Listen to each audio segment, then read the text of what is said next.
First of all, what are cozy games? Cozy games are understood to be a genre of video games that are usually non-violent and elicit a cozy and relaxing atmosphere and are generally wholesome in nature.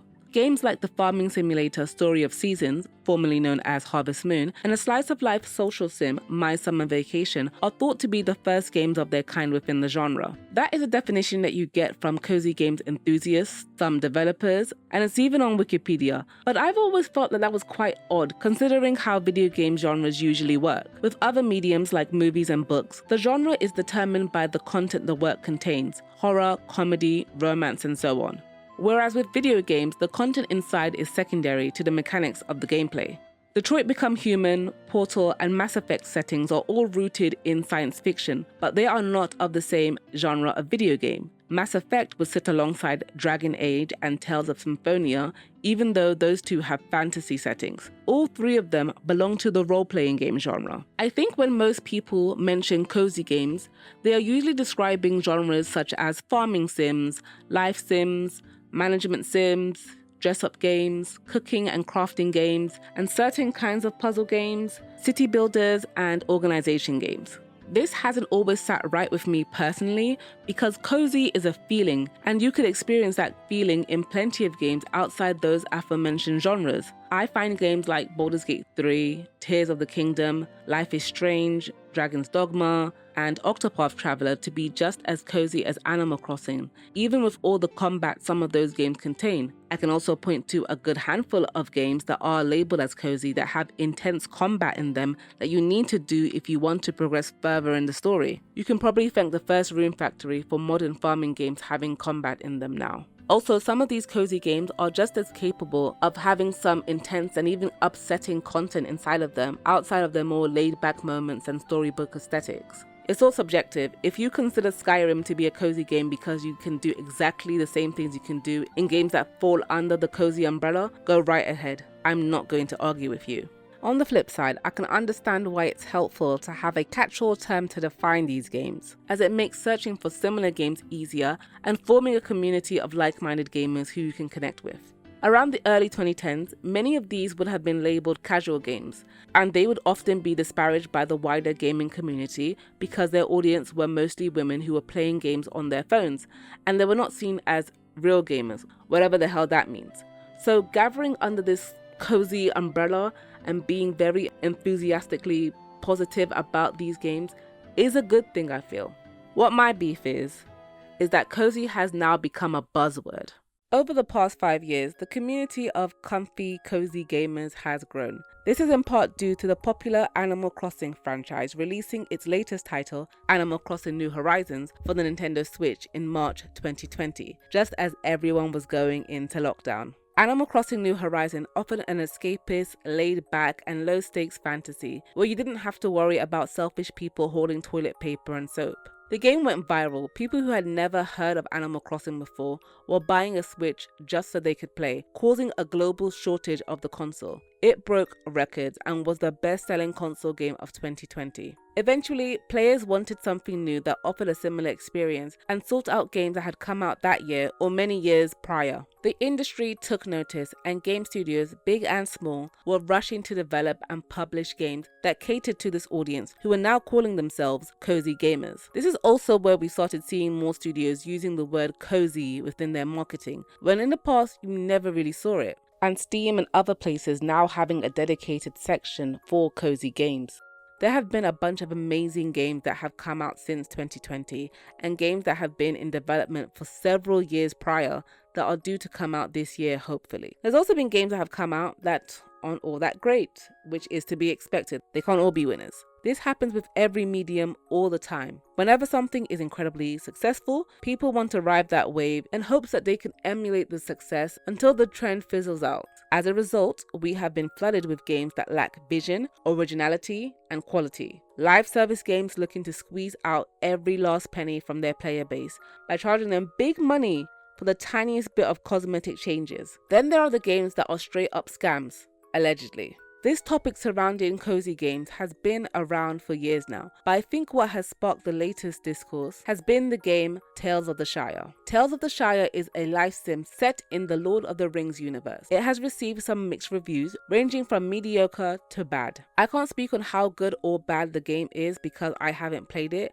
but at a glance alone, it looks below average to me. This game may have been one of the many straws that have broken the camel's back for gamers this year, along with all the drama that has been surrounding the cozy game community, as many of the biggest influencers were sponsored to promote this game and other games that have been a letdown. Is cozy gaming dying as an art, or is it the fact that there are a bunch of content creators that have now just turned into influencers who will simply promote any game of whoever is willing to give them money to do so, any game that seemingly aligns with a vision of cute characters, soft music, and I guess cats for some reason? But all of this got me thinking about how the majority of the audience for cozy games are women, and a portion of those women are fairly new to gaming. History has shown us what happens when the large video game studios try to market themselves to a feminine audience. Care is not always taken, and quality sometimes lags behind. The community has been aware of this and have made their voices heard about how we are being inundated with junk, and a lot of these cozy games are just new age shovelware, and I agree wholeheartedly.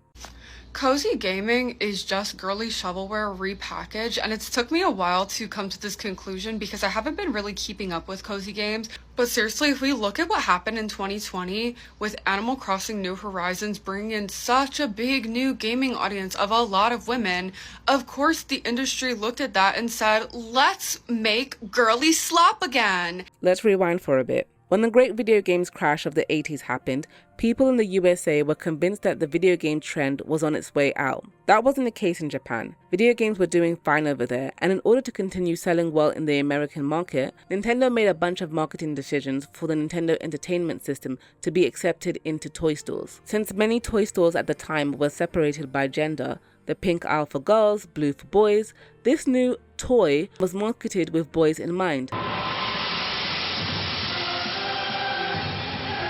While girls still played video games, they were more of an afterthought.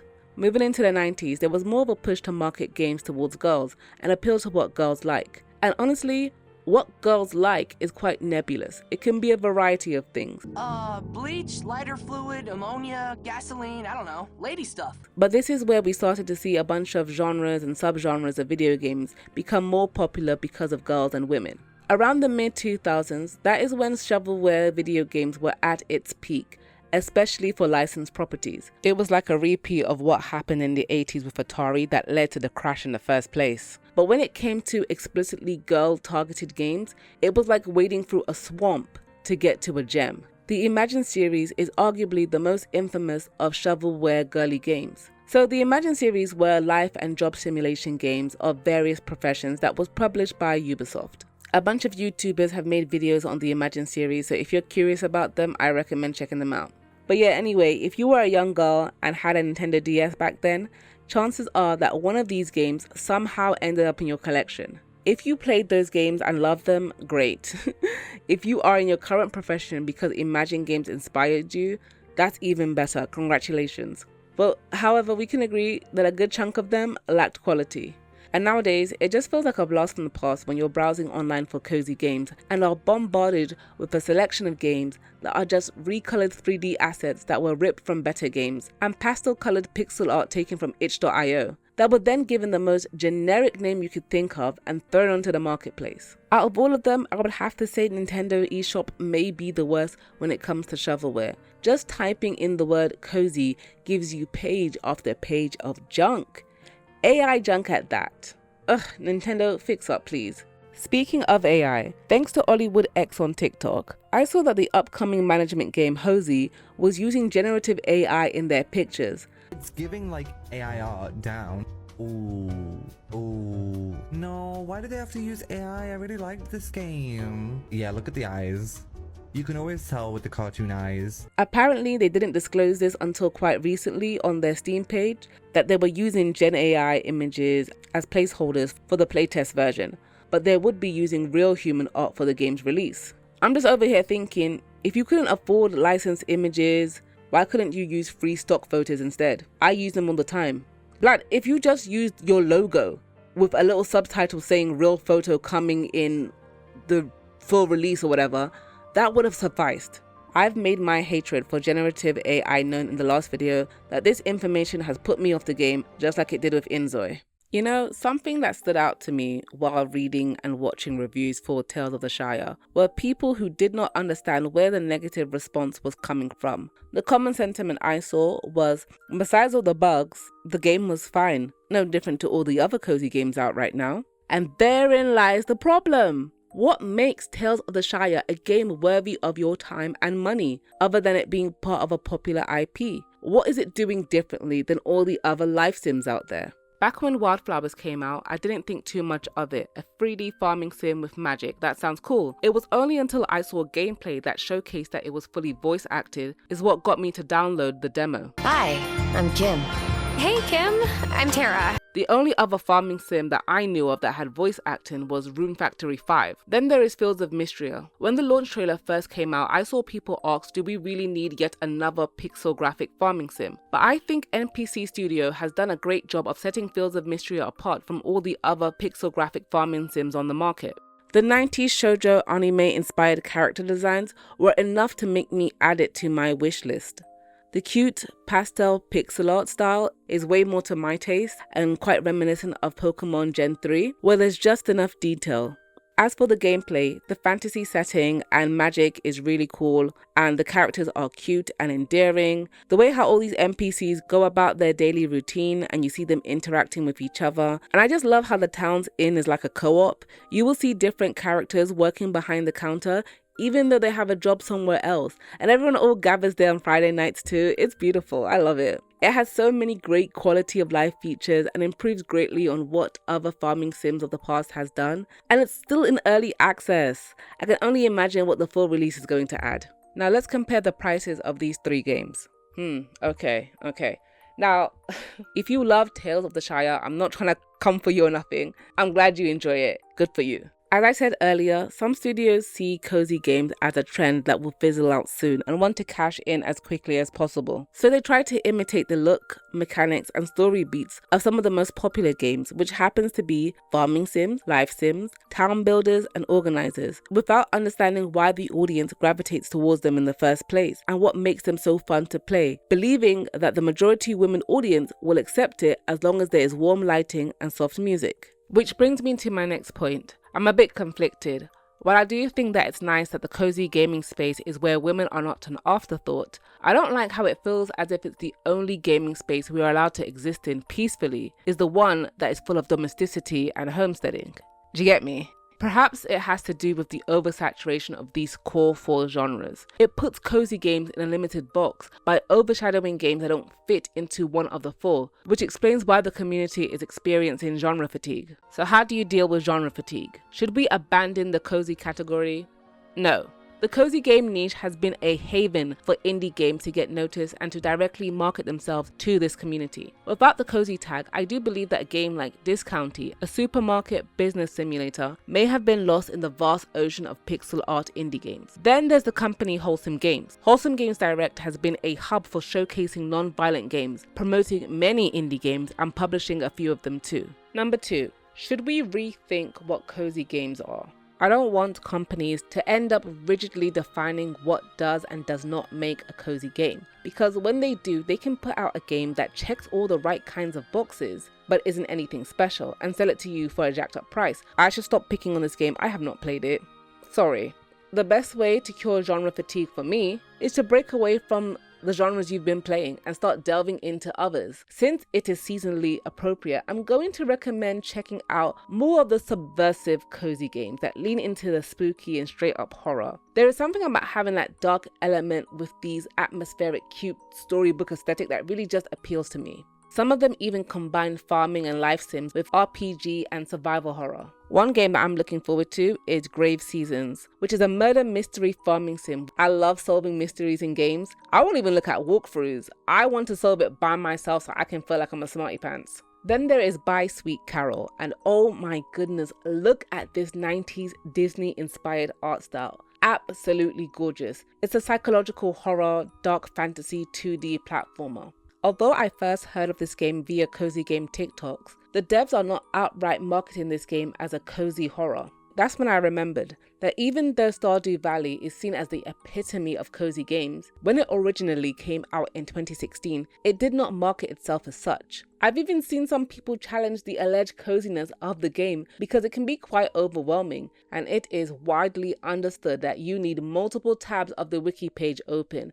People have created whole spreadsheets for that game. I have a template for every season because I'm not about to remake this, but it has every single day, whose birthday it is, and then whether I harvest crops, water crops, feed my animals, mine, fish, or forage, how many NPCs I talk to, and any special tasks I complete. Since Cosy Games was a fan community term that was originally based on how a game made you feel, it makes it very personal to an individual experience, and that's how I think it should remain. The reason why I listed Dragon's Dogma in my collection probably has to do with when I played it. It was the summer before I started university, so there's some nostalgia there. Even though it's a dark fantasy action RPG where you battle giant monsters, after leveling up and becoming brave enough to venture further and getting familiar with the map and monsters, things just settled into this calming gameplay loop where I could appreciate the scenery, the music, and the story.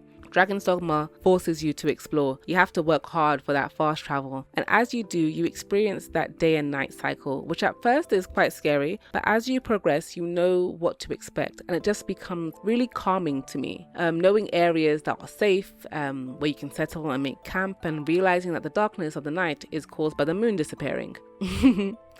I think some of the great open world games have made the moments of stillness be calming and not boring. I don't know if I'm explaining this correctly, but the same thing applies for me when I'm playing the Zelda duology. Man, this just makes me wish that more games had a free play explore mode where you can just appreciate the game's scenery while you listen to the soundtrack.